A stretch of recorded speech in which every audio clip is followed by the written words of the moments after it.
Thank you so much for joining me today. This is Sheilah Mabry, licensed clinical social worker, as well as a professional certified coach and consultant.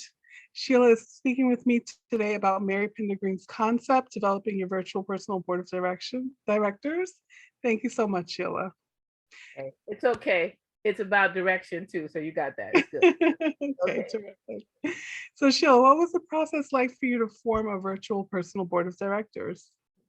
Well, first, I have known Mary for many years and had been a part of, have been one of a number of people who she has mentored over time.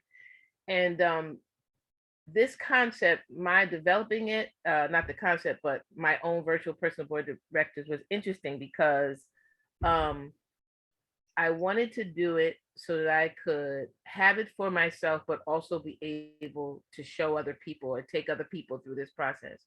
And I, it was interesting. The thing that I learned in the process was that although this is a concept that's about, your professional development, your career, I found it was really helpful for me additionally in my life. So Mhm. and I'll talk a little bit about what I understand about it, which is that what I loved about this VP BOD is that the concept is that a CEO answers to a board of directors. In a lot of instances, the board of directors has the final say. Mhm. But in this concept, you are the CEO of your life. So you are in charge of your life and you utilize the officers that you put on this virtual board of directors to advise you.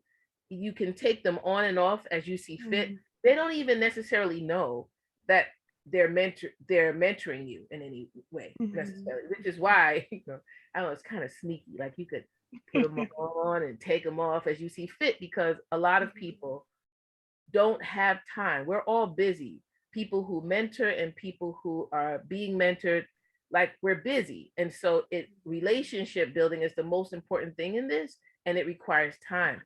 So sometimes if you were to go to someone these days differently than before, hey, could you mentor me? It's like for some people be like, oh, I don't have time. But this way, you don't have to ask anyone to do anything. They're there, you utilize them, and that's it. So that's what I love about it. And Mhm. yeah, so and there are like several offices on it. So I could show you like this is what the wagon wheel that is Mhm. it looks like.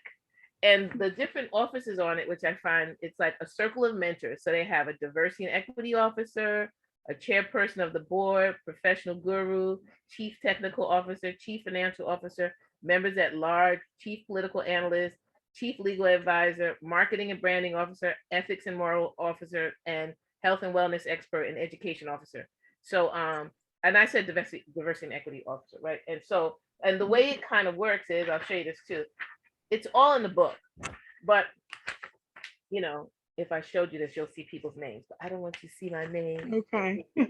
So, so like the chief executive officer is the primary stakeholder in your professional success. So they are they're in charge of recruiting all board members, making all decisions, and maintaining your board. But like they don't know that. But sometimes you might use this person, say, hey, I'm thinking about putting this person on off, but you don't necessarily have to do that either. Like you just Mhm. know that you trust this person, you may run stuff by them. You're Mhm. thinking about this or that, And then there's the professional guru, which is interesting, is a colleague who works in the same field, hint, hint, Amira, or maybe even holds the same title as you do, who will be able to provide answers for the most detail-oriented questions and offer sage advice about complicated profession-specific questions. Mhm. Mhm. And Mhm. the chief technical officer is someone who has specific technical expertise whom you can turn to for advice and information about technological topics. Chief financial officer is someone who has specific experience with one or more different aspects of personal or business finance, such as taxes, money management, or investment. The chief political analyst is a person who has a particular aptitude for handling difficult or complex issues that are characterized by power and political dynamics in the organization or among colleagues. And I just have a few more here. The chief legal advisor, you get that. The Yes. ethics and morals officers is someone known to have a strong sense of integrity. This is such an important office because we are inundated with all kinds of questions about should I do or not do a thing. And what some people would do in business or even in professional life, ethically, it won't necessarily go with you. You really have to have people who can really help you make the best decision, because sometimes there's a gray area and you think, this sounds really good, this is really exciting, let me go for it. But you're not thinking the big picture. You want to have people that you trust, and these people need to have their own level of integrity is what I say. And then the marketing and branding officer is a colleague who can help you develop and maintain your personal brand, in addition to advising you regarding how to market yourself professionally. Now, I'm not one of these people who markets myself professionally in the sense that other people do. My marketing is by word of mouth, but how I'm seen and how people think about me is important to me, right? And I would want to think that my ethics and my morals build into how I want to be seen. Not I want to be seen this way, but I don't live this way, right? It's like this is who I am out here in the world. No, I don't want that. So at least I don't. So and then education officer, someone who has a position for learning and will be a resource, has a passion for learning rather, and will be a resource for figuring out how you can advance professionally by pursuing various educational opportunities, such as advanced degrees, training programs, and professional certifications. This is interesting. This education officer, when I think of it in terms of professionally, one thing, but I also, how this concept has grown, at least in my life, and I don't say my personal life, my overall life, which my career is a part of it. And I like being in a career that I value and I have respect for, and it fits with my life. But then there are other things that have developed over time, like I developed as an artist, and how I do my art, why I do my art really matters to me, and it feeds how I walk in the world and what I want to do. It may be a different career path, but it is a whole life thing for me. And the interesting thing even about my art is that it came about as a result of going to a leadership conference. So, this idea that, you don't put all your eggs in one basket, that the virtual personal board, like you can put 3 people in each office if you want, because sometimes people are not available and you really have to get someone from that area to kind of give you. There's even a unique professional officer is another board position and may need to be created based on your individual needs. So one of my individual needs is, some people say this need falls in the category of diversity officer, but it's just really important that I have people who are people of color, who are queer and trans and non-binary. Like I have people who I can go to around those issues. Like they are more than just that, but I feel more secure and safe talking about the things that are coming up for me in these various environments, right? And being able to care for myself in that. It's actually even sort of like a health and wellness expert, it's like I know I have different people. That's not just about how I am developing my body, but like meditation and spirituality and all these other things are important to the fullness of who I am. But it's not just so that I can be the best professional. It's really so I can live the very best life. And and having a health and wellness expert, the folks that are on my board are people who they know my professional life matters to me, but they know how I'm walking in the world matters to me most. And I want to do what professionally I can do that also makes me feel good as a person. And so, and then I was thinking, I mean, you could ask me more questions. You could just go ahead, go. Okay. So Sheila, I know it was some time ago when you first did this exercise, right? It was some time ago, but whether it's now or back then, what was something that surprised you about developing your virtual personal board of directors? Well, first of all, the thing that surprised me was that I had people in my life already who were fitting some of these bills, how actually in some instances, some of them crossed over, like I could use them for various things, but also just, it wasn't that easy. It wasn't easy going through the process myself. And it wasn't easy always taking people through or helping them go through a process, because I don't think for the most part we're socialized to kind of like ask for what we want, vision things for ourselves. It's like you might want someone to mentor you who's not available. Does that mean you can't get something from that person? No, it's not true. It's called an invisible. This is the stuff that doing this and reading the book helped me. There's a thing called, let me see if I find it. I think it's called invisible. It's where is it? I gotta find it. Hold on 1 second. There's different types of mentoring. So there's a thing called invisible mentor. So invisible mentoring is like, okay, I'm not gonna meet Lizzo most likely. Right. She's a bad whatever mamma jamma she want to call herself, right? Yes, she is. The idea of her like loving herself as she is, building stuff, building a particular brand a particular way, being loving towards other people, being clear about what's important to her, all that. Like I may never meet her, but I can learn from listening to her music. I can learn by reading about her and understanding her and building that into my life. So an invisible mentor, you don't have to know, and you cannot necessarily access them, but that doesn't matter. So you research them, you read everything you possibly can about them. Now, of course, another invisible mentor, though I did meet her at some point, it's is like Audre Lorde. She's passed, but like, your silence will not protect you. And all of the work she did to kind of bring out all parts of herself, researching what she went through with cancer and that kind of thing. Like all that is stuff that is mentoring, even if I never had a personal relationship with her. And then there's like 1 minute mentoring. Someone has 1 minute and you just take the minute as best as you can, or you give the minute if you're mentoring people.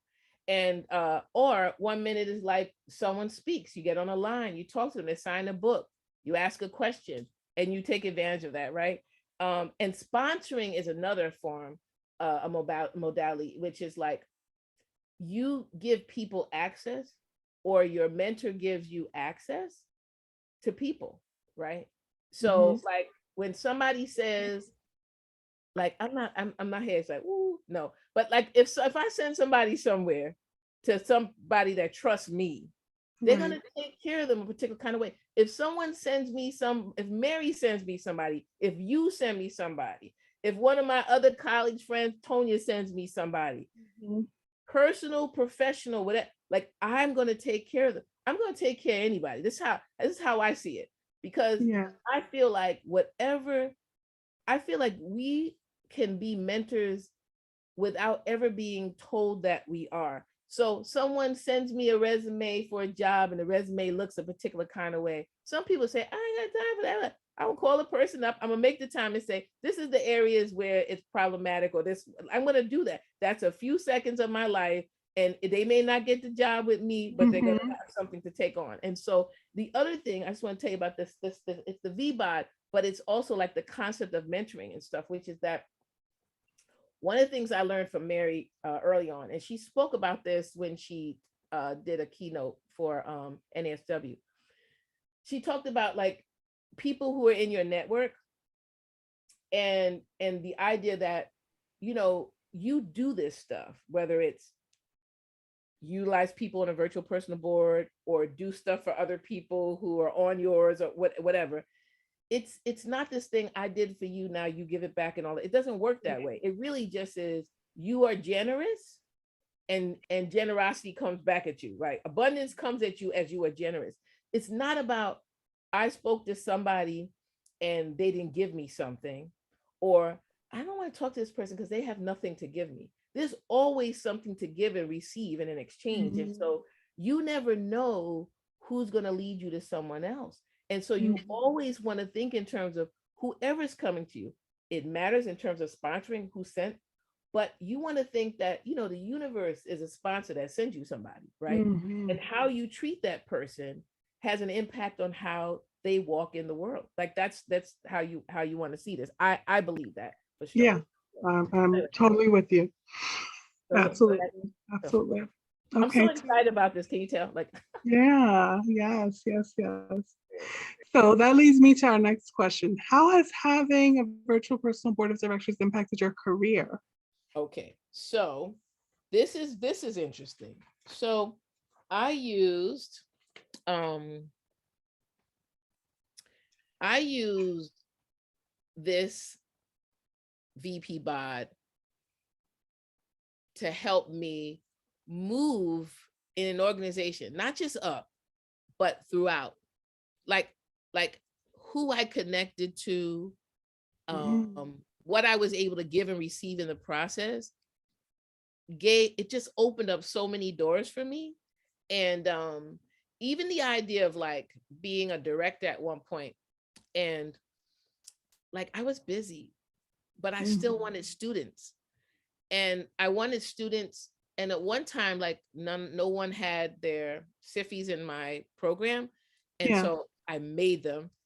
Mhm. I made them get their SIFIs to people. But in the meantime, I had to take 3 students that allowed me opportunity to mentor, but it also created opportunities for other people to mentor and to develop as leaders, as being able to have experience supervising people. Because Yeah. there was a time when you could do what was it, task supervisor. They didn't have to necessarily have a social work degree, as long as a social worker was doing the field instruction.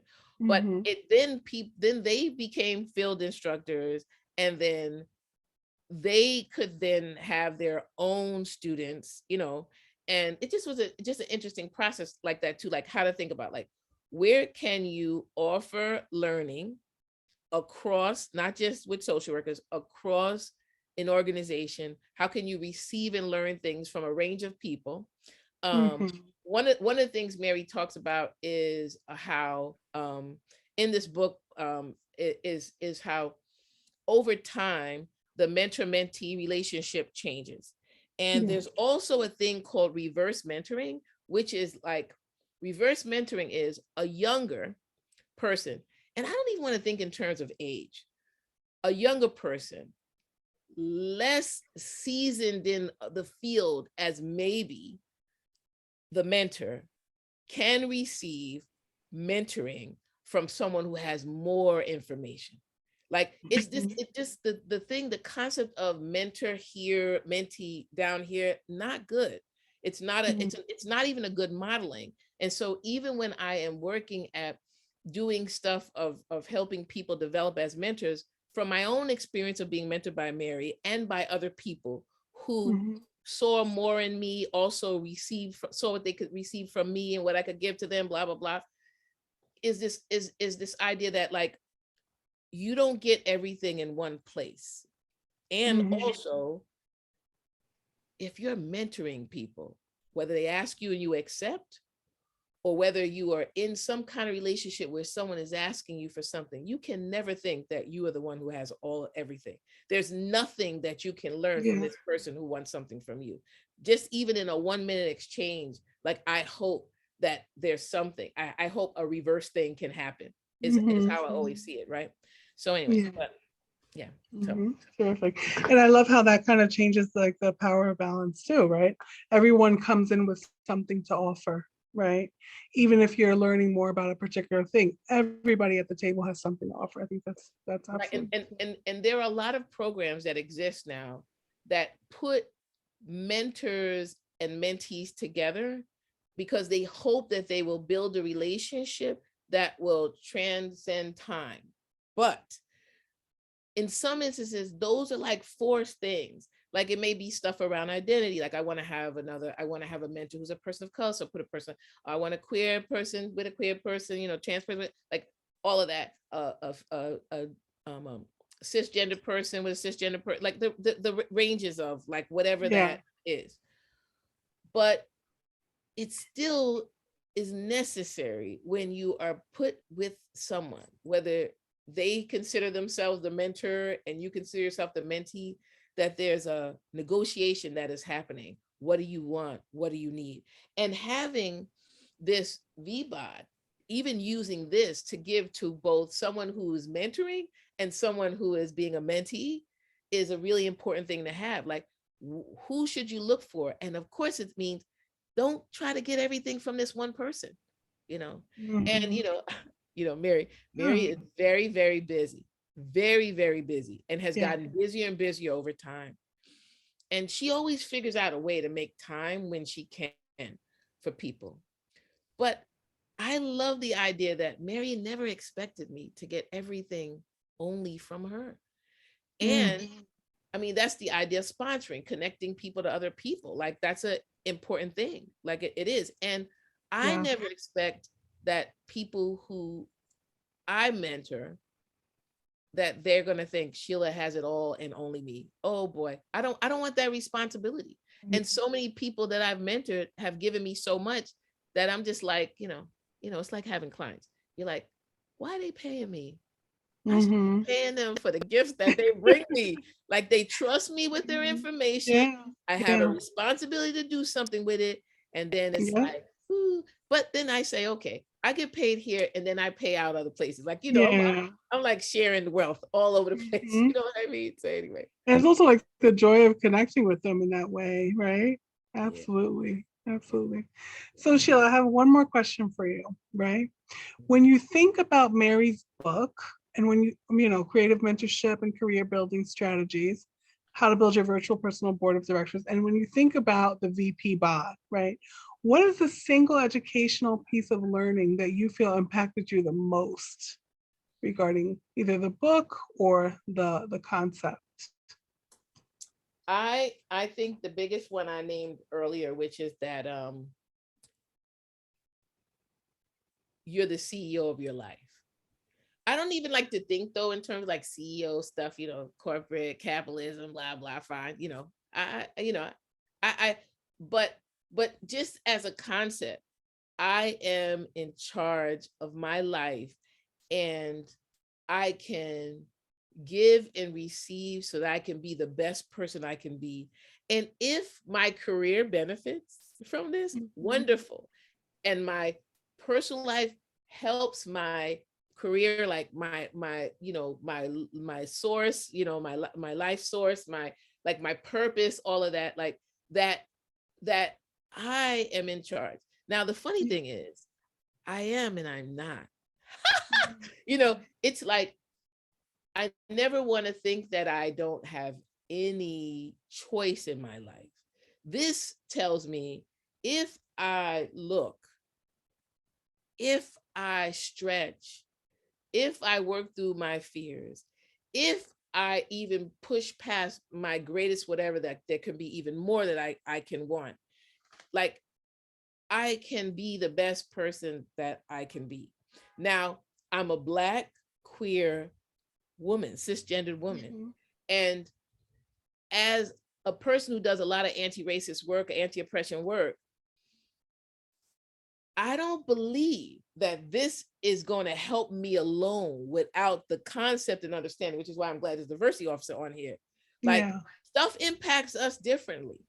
It just does. We are impacted very differently than white people. Like, and I work with all kinds of people, and it's different. Right. But everybody can use this, but everybody has to do the work to see who is before us and who we are, how people see us, that we don't want them to see us that way because they've internalized some negativity, but also how we see ourselves and push past that so that we can be the best we can be. So I just being in charge of your life, but it's like, you don't have to do it alone. This is not individualistic white supremacy culture. I'm going to do it all myself. That's not what this virtual personal board of directors is. It isn't. It is in community, and also not taking advantage of community and not exploiting resources. Like, I can be the best person I can be in my life, and my career is a part of that, but there's so much more that's a part of this. So absolutely. Terrific. Sheilah Mabry, thank you so much. This is terrific. It's always wonderful to be able to speak with you. Sending you all the love, and we will talk soon. Okay. Thank you. Get your book.